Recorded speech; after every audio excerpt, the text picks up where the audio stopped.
questions? Coach, so obviously the first one, we got to start with Tucker.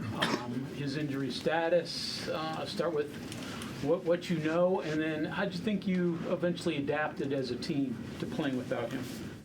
Yeah, with Tucker, we'll just continue to rely on the medical team to, tell us, what needs to happen there. But I thought our team, in a game that was going to be hard and choppy anyway, with all the changing defenses and things, I thought the team did a nice job of figuring things out, because we had a lot of lineups out there where guys had never played certain positions before. So when you're trying to execute things, you're pretty limited on what you can do. So we had to rely a lot on just spacing and moving and cutting and passing, and those are the things we'll continue to work on as we move forward. Did you feel you found sort of that rhythm eventually then? Yeah, I thought at times, it was good. I thought defensively was a big part of that. I thought we were able to make things difficult for them on the half court, and then able to get some stops, which led to either steals that led to transition or stops that we were able to get out and play. And then obviously our bench was terrific tonight. Coach, you often see stories like the one Joseph was kind of going through where, he could barely get into the games at the Bahamas, didn't play a whole lot, didn't play against Georgetown, but then he comes in tonight and sparks everything. So what is it? What was it, just maybe his night, or just is there anything to it there with him?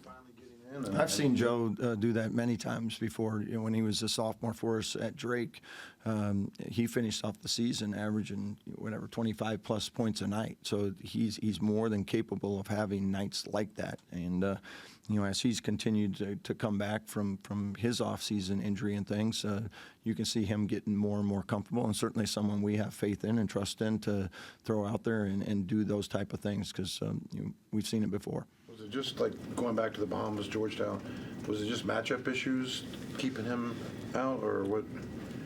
Just the flow of the game, how that's going. The lineups, obviously got shifted tonight when you take, Tucker's 30-plus minutes out of there, so you have to add minutes somewhere.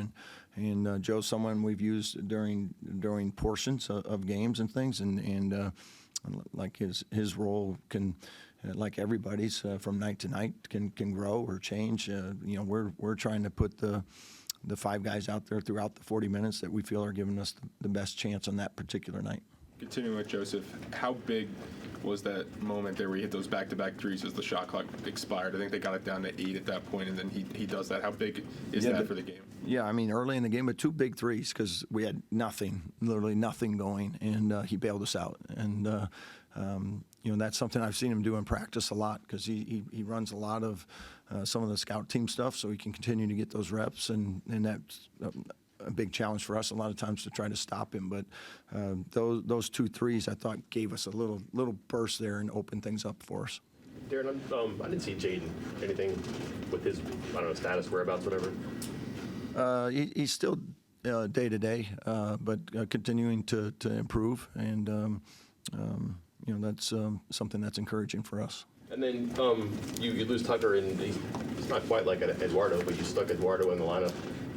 Is that going to be a different thing every night, possibly? Is it just how you feel for practice? Like, what's your thinking about how you arrange the starting 5 tonight and going forward? Yeah, I think that would definitely be the case of, if we can settle into a starting lineup, we will. But, as I mentioned, the matchup, and we even talked about before the game, we weren't sure this was the right team to try and go big with the 4 and 5 because of the pressing that they do, and then also they're playing 4 perimeter guards all the time. So it was kind of a tough matchup, but we wanted to see it early and try it out. But as we got into the game, we just felt like our best lineup was to match them with perimeter.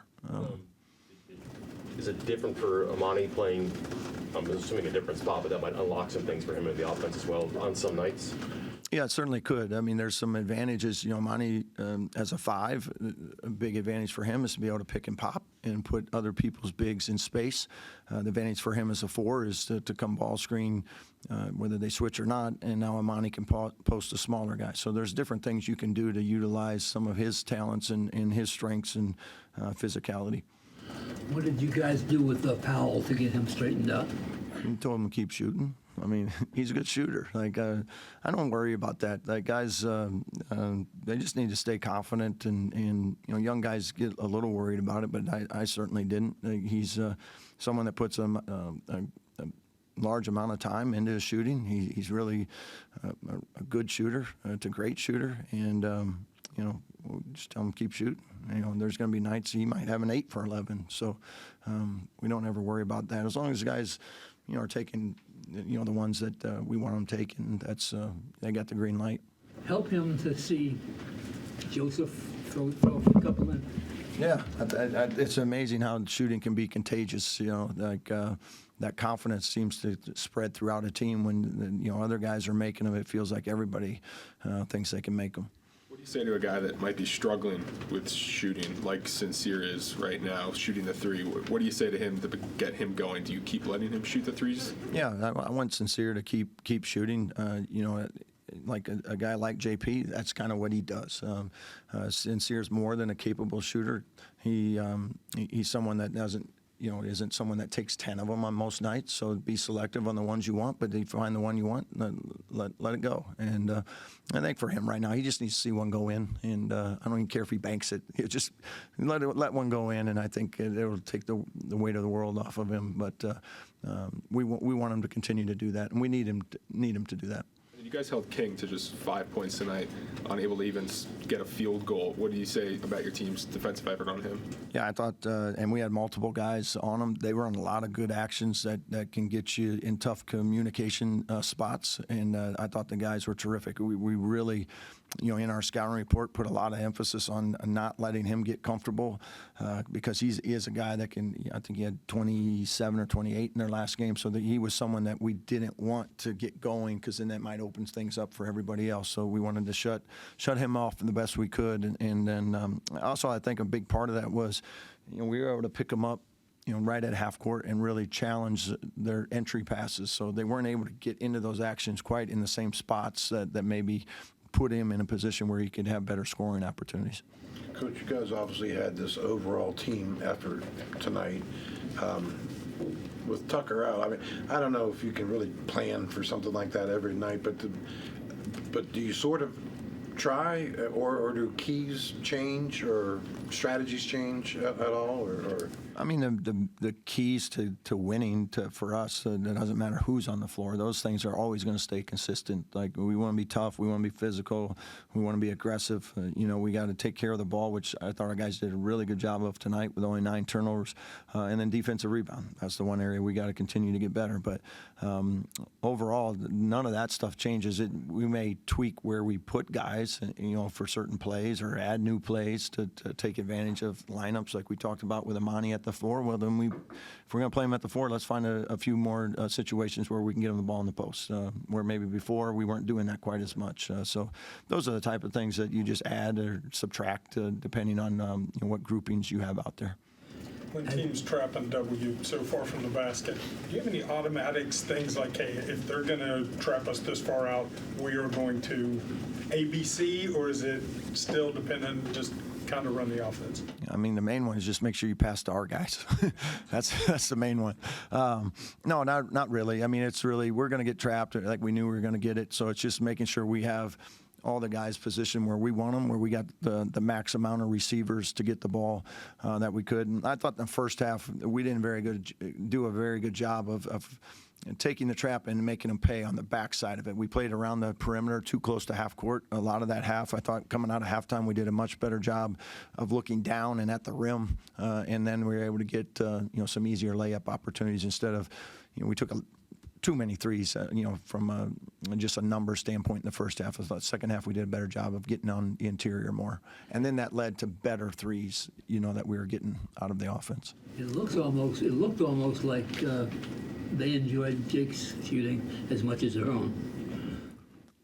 What was that? It looked as though they enjoyed Jake's shooting as much as their own. Yeah, Jake can shoot. What does that do when he starts throwing them in? Yeah, I mean, what I loved, I told the team, like, Jake comes in, there's a couple minutes left in the game or whatever, and he's someone that they see every day in practice, and to see him get rewarded and go out there, and he's someone I have confidence in playing. Like I'd throw him in the middle of a game.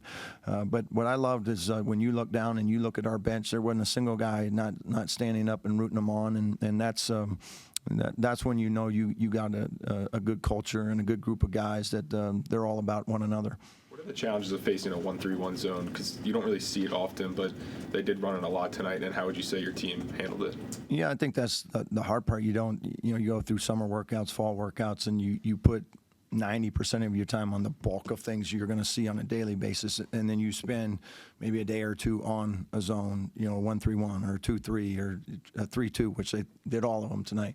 And theirs is a little more unique with their 1-3-1 because they're really aggressive at trapping near the half court, and they'll sell out at almost all the spots. So, and then they kind of fall into a mixing 2-3 a little bit. So that's hard to simulate in a couple days. But what I was most pleased with, it was just that we didn't turn it over a lot. To stay under double digits in turnovers with a team that's one of the best in the country in getting steals and getting turnovers from their opponents, I was pretty happy with on a short prep with different guys in different spots that they were able to take care of it the way they did.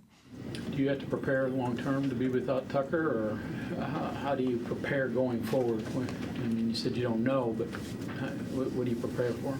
Yeah, we did. We prepare tomorrow with the guys we have on the floor, and if that changes, then we adjust. But whoever we have available for those days and those games, that's what we'll prepare for each game. Is there any good that could come out of it of almost having to dig into your bench and get some other guys some playing time? I mean, there's always, like I say, like whether it's injuries or foul trouble, whatever it might be, there's always an opportunity waiting for someone, and you just need to make sure when that opportunity comes, you're ready for it. If you're someone like a Joe who hasn't played a lot, we continually talk to our guys like it's coming. We don't know how or when, but that opportunity is going to come. So when it does, you have to be ready for it, because if you're not, someone else might be. And I thought our guys have all done a good job of, when their number's been called, whether it's early in the game, late in the game, they've all been ready and come in and perform to the best of their ability. Is this something Tucker has dealt with before, or is this something new for him? Yeah, like I said, we'll just continue to, rely on the medical team as we move forward here. Did you like what you got out of Tenor tonight? I thought KJ was terrific, and I thought he was a big part of our offense opening up, because he was the one guy I thought did the best job of getting in the interior of the defense, driving it, catching it, getting in there before he. I thought a few times we would throw it across and then we'd hold it and let them reset and go trap us again, instead of like get it across, go attack, be in attack mode. And I thought he did a really good job of that. And then defensively, I thought he was a big key to the rest of our defense being good behind him, because he was applying so much pressure up top. Coach, thank you. Thank you.